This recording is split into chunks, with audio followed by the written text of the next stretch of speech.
ചോതി നക്ഷത്രക്കാർ അനുഷ്ഠിക്കേണ്ടതായിട്ടുള്ള കർമ്മങ്ങൾ 2025 അനുഷ്ഠിക്കേണ്ടതായിട്ടുള്ള കർമ്മങ്ങൾ അനിഴം, മൂലം, ഉത്രാടം, കാർത്തികയുടെ അവസാന 3 പാദങ്ങളും രോഹിണി, മകയിരം ആദ്യ പകുതിയും നിങ്ങൾക്ക് പ്രതികൂല നക്ഷത്രങ്ങളാണ്.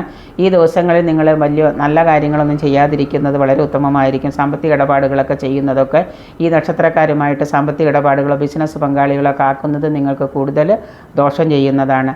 ശനി ദശാകാലവും കേതു ദശാകാലവും ആദിത്യ ദശാകാലവും നിങ്ങൾ വിധിപ്രകാരമുള്ള ദോഷപരിഹാര കർമ്മങ്ങൾ അനുഷ്ഠിക്കേണ്ടതാണ്. ചോതി, ചതയം, തിരുവാതിര നക്ഷത്രക്കാരിൽ ക്ഷേത്ര ദർശനം നടത്തുക ഉത്തമമാണ്. സർപ്പ ഭജനം, സർപ്പത്തെ പൂജിക്കുന്നതും സർപ്പക്ഷേത്ര ദർശനം നടത്തുന്നതും ഒക്കെ ചോതി നക്ഷത്രക്കാർക്ക് ഗുണപ്രദമായിട്ടുള്ള കാര്യമാണ്. അതായത് രാഹുവിനെ പ്രീതിപ്പെടുത്തുക എന്നുള്ളതാണ്. രാഹുവിൻ്റെ മന്ത്രം ജപിക്കുന്നതും രാഹു ക്ഷേത്ര ദർശനം നടത്തുന്നതും അതായത് സർപ്പക്ഷേത്ര ദർശനം നടത്തുന്നതും ഒക്കെ ഈ ചോതി നക്ഷത്രക്കാർക്ക് വളരെ ഉത്തമമാണ്. ശുക്രനെ പ്രീതിപ്പെടുത്തുന്ന കർമ്മങ്ങൾ അനുഷ്ഠിക്കുന്നത് നന്നായിരിക്കും.